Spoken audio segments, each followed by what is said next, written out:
iVector, tú manéjalo. Cuenta con nuestra experiencia. Presenta. Y aquí estoy para mí es un gusto estar con Rodolfo Navarrete Vargas, que es director de análisis e inversión de Vector, Casa de Bolsa, y el crecimiento del Producto Interno Bruto en nuestro país. Ha habido ya la voz de los economistas consultados por Banco de México el día de ayer, que corrigen a la baja otra vez el crecimiento de México. Y Rodolfo, te saludo esta mañana, maestro. ¿Cómo estás? Muy bien, gracias. ¿Cómo ves el panorama desde tu perspectiva y la perspectiva de tu equipo de análisis? Bueno, en realidad a nosotros nos llama mucho la atención las correcciones que ha estado haciendo no solo el conjunto de los economistas, sino también el Banco de México y la Secretaría de Hacienda. Tú recordarás, la semana antepasada, tanto Banco de México como la Secretaría de Hacienda redujeron sus expectativas de crecimiento para este año, ¿no?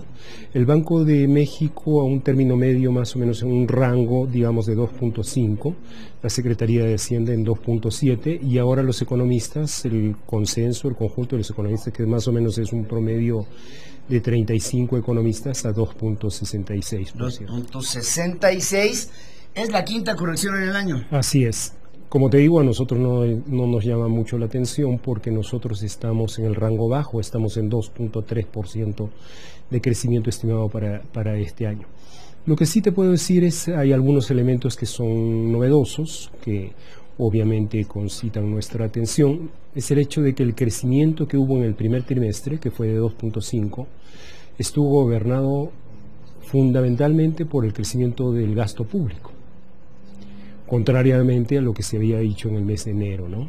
En enero se había afirmado que este año había un recorte del gasto público y que ese recorte también se iba a prolongar al próximo año. En consecuencia, nosotros hicimos las reactivaciones, etcétera, etcétera. Sin embargo, pues el crecimiento del primer trimestre no fue producto de lo que se esperaba, que era el dinamismo económico americano, y fue en buena medida por el fuerte crecimiento del gasto público. El gasto público en términos reales creció 12%. Lo que estamos esperando nosotros con el recorte del gasto que se anunció es un crecimiento prácticamente de 0.5, 0.6%. Entonces, 12% en el primer trimestre contra 0.6% que se espera en el conjunto del año, pues hay una disparidad muy importante, Muy ¿no? importante. Lo que estamos esperando para la segunda parte del año, para digamos el segundo, tercero y cuarto trimestres, es que suceda una figura contraria. En vez de que el crecimiento esté guiado por el gasto público, al contrario, va a estar mermado por la reducción del gasto público, que de todos modos se tiene que hacer, ¿no?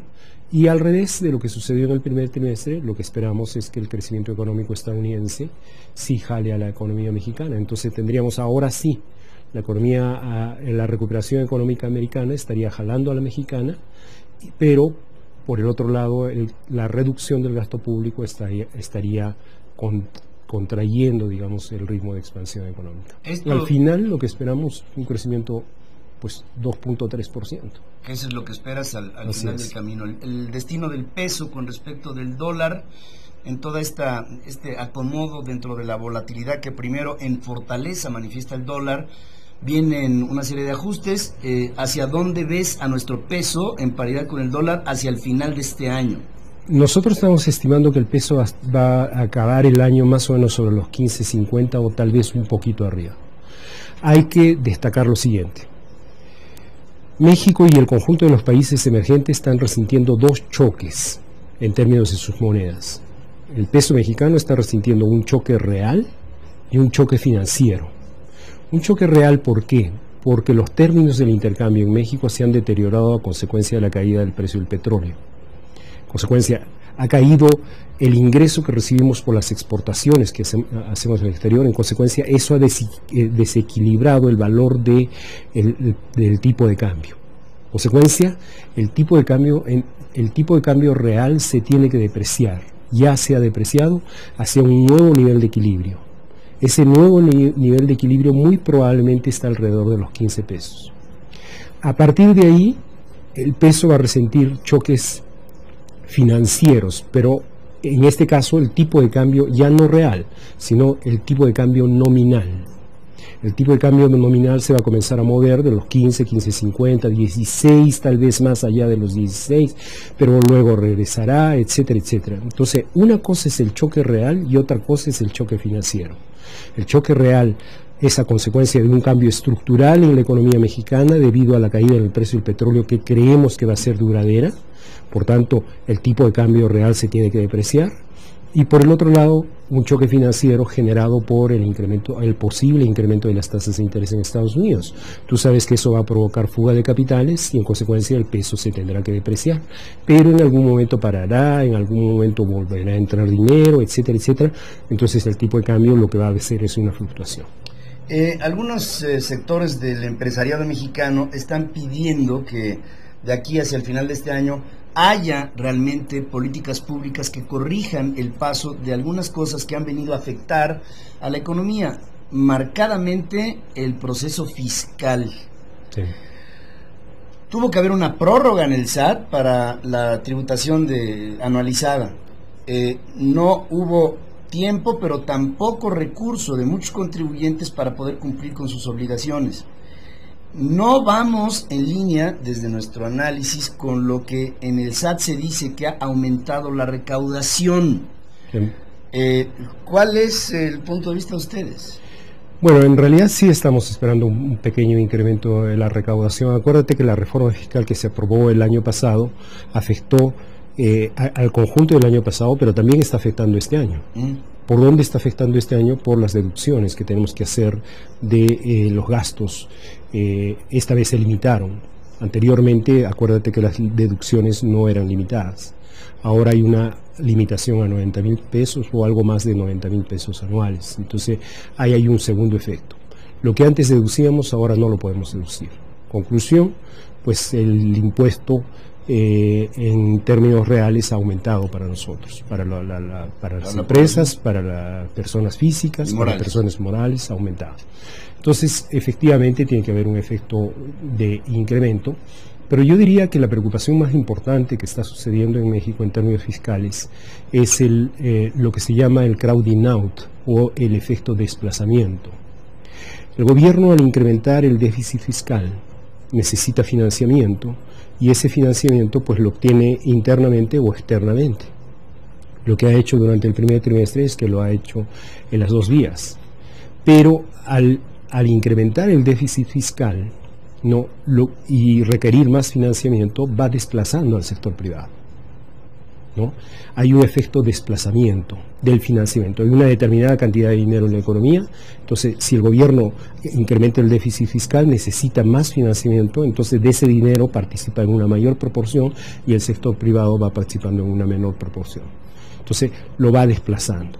El año pasado, hace 2 años, el déficit fiscal medido correctamente, digamos, los requerimientos financieros del sector público era más o menos 3.8% del PIB. ¿Ahora? El año pasado fue 4.1% del PIB y para este año se está calculando en 4.3% del PIB. Teniendo en cuenta lo que ha sucedido en el primer trimestre, es muy probable que el gobierno esté excediendo sus propios cálculos, entonces podría no ser 4.3%, sino podría ser una cifra superior. Y eso implica una presión sobre las tasas de interés. O sea, ¿cómo desplaza el sector público al sector privado? A través de las tasas de interés. Las tasas de interés en México deberían estar mucho más abajo. Lo que pasa es que hay un demandante que está pagando tasas relativamente altas y el otro demandante, que es el sector privado, no está dispuesto a pagar esas tasas. En consecuencia, se va retirando. Entonces la economía se debilita. Exactamente. Gran parte de lo que está pasando en la economía mexicana, esta falta de confianza del sector privado, básicamente consumidores y empresarios, se debe al hecho de que el sector privado está siendo desplazado del crédito, de la disponibilidad de financiamiento de la economía. Pues ahí está. Estos son, miren, por favor, hay que escuchar con detalle esta plática con Rodolfo Navarrete. Aquí nos da una panorámica muy clara de cuál es el momento económico que está viviendo México en función a cuestiones externas, pero también a la propia vida interna de una economía que está retirando y que incluso, no por factores de, digamos, de una salud general de la economía mexicana, sino por factores, creo, tú me dirás si sí o si no, de falta de capacidad de consumo, vamos a tener incluso una inflación menor a la que se pudiera haber calculado. Así es. Así será, ¿verdad? Es probable. Rodolfo Navarrete, ¿dónde podemos ponernos en contacto contigo y con todo tu equipo de trabajo? Bueno, nosotros estamos en internet en vector.com.mx y por teléfono estamos en 018.000 Vector. Ahí está, Rodolfo Navarrete, un hombre que para mí y para muchos de ustedes es un hombre preciso, que tiene que ver con el análisis que sobre el tema económico se da en nuestro país y en el mundo, de Casa Vector. Rodolfo, como siempre, gracias, maestro. Gracias. Muchas gracias. Gracias por estar aquí con nosotros. Voy a hacer un corte, regreso con Beto Merlo, este joven de... Ahorita me dirán, creo que tienes 23, ¿verdad, Beto? 23 años. Sí, ¿verdad? Sí, tiene 23 años. Beto Merlo va a ser candidato independiente para diputado federal por el Distrito 6 de Puebla. Regreso en un hangout con él después de este corte, no se vaya. iVector, tú manéjalo. Cuenta con nuestra experiencia, presentó.